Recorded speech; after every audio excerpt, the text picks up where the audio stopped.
Hey, how's everyone doing? Um, this first, because I do feel like I'll probably speak again today, is a first quick one. I want to shout out specifically to Invader of the Heart, Gus Bernadiccio, I believe that's how you say his name.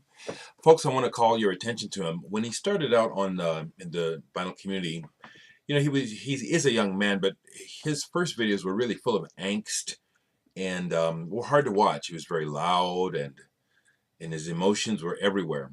And it's amazing how much a person grows in a short amount of time when you're young. And Gus has really matured quite a bit in the short time that I've known him. He's the one who started the YouTube vinyl community on Facebook, y'all. We need to give the brother some props. Gus, thank you.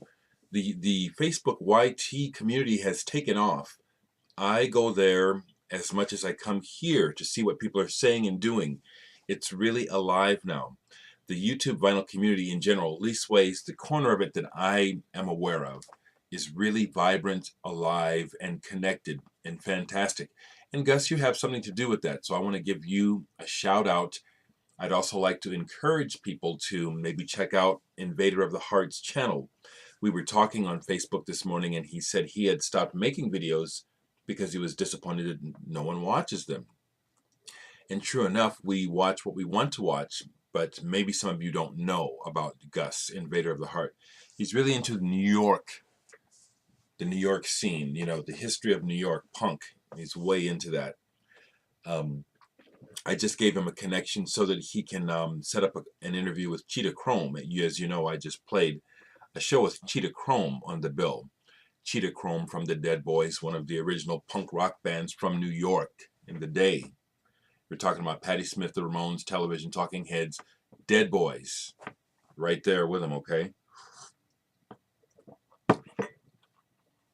Speaking of that, as you know, I played that show backing up Rick Agnew um, from Christian Death, DI, The Adolescents, 45 Grave, Social Distortion, some of the greatest names in American punk rock.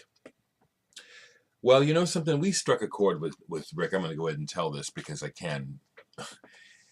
He's flying out next week to play with us again at this small show. It's actually a tribute show for a young man who recently died of cancer.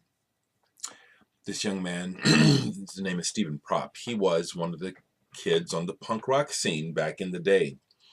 And I have even more of a connection with Steve because he was a kid in the hospital, in the psych ward, when I was a psychiatric technician back in the day.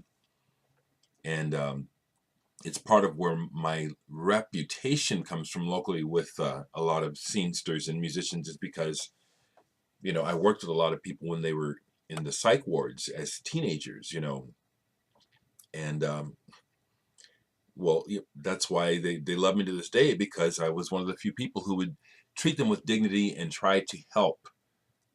As part of the team, I would try to help as opposed to just treat them like bad children. And that was the premise back in the day, back in the 60s and 70s. If you went into psych, you were a bad kid.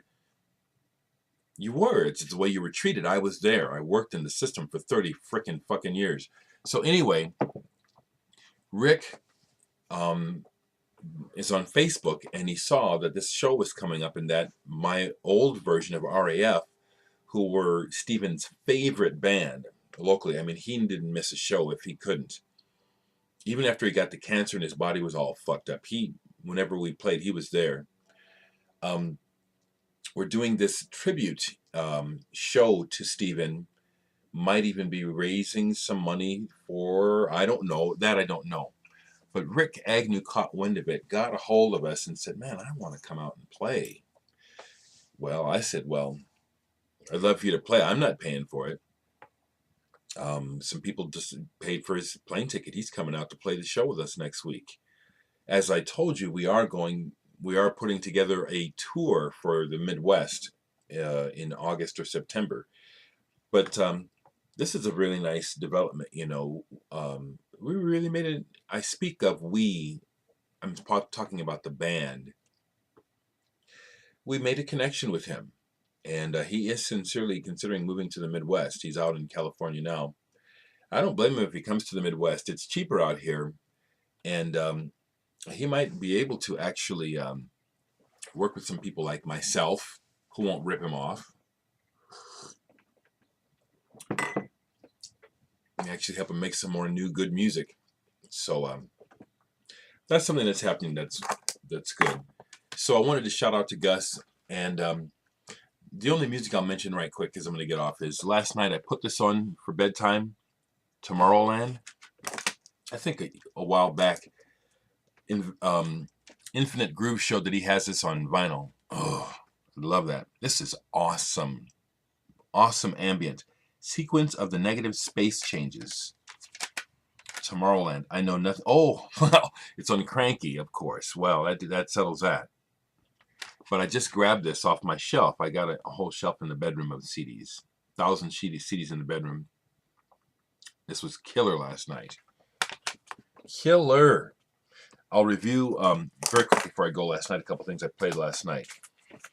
I showed this on the Facebook YouTube page. I played this all the way through last night. This is badass. Electronics Clark. He's a sampling monster and a beat machine. This is excellent. Love every side of this Clark. Highly recommend this. Warp is the hell of a label. Also found out from Slow or Door on the page. See, it all goes together. I love it. That Clark has a new one. I'm going to be looking for that. Excuse me. The other thing I listened to last night and really, really enjoyed, and I just want to say again, people, Steven Halpern. If you take a chance and buy this, when you first put it on, I think many of you will be put off by the sound of the electric piano. You have to let this music play. He is a theorist, a PhD, and a leader in what this theory called healing music, which is not bullshit. You know, I've used the term even before I knew that he was using it. Healthy music. I like healthy music. I like sick music too, but I really like healthy music. And this music is really healthy. It makes you feel better, literally, physically. The man is amazing. So Secka Funk, if you happen to watch this and you do have some more Steven Halpern records that I haven't showed that I don't have, I'll take them, my friend. I'll take them. I may be back. It's supposed to rain later, but it's sunny today. I'm going to take advantage of that. Have a good one.